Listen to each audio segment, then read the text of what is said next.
আমাদের মরিচ ক্ষেতের পাশে মরিচ তুলতে তুলতে যে অদ্ভুত দৃশ্যটা দেখলাম সেটা হচ্ছে এই যে দেখেন, এই যে কলা গাছগুলো দেখেন, এগুলো থেকে আবার এই যে কলার মোচা বের হয়েছে। গাছ কতটুকু, এই যে ওই যে সামনে আরো একটা,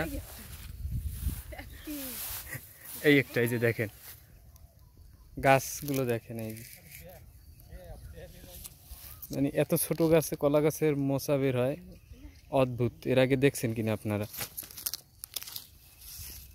অবিশ্বাস্য। এই দিকের গাছগুলো বড় বড়, আর এই গাছটায় আর ওই গাছটায় এই যে দেখেন,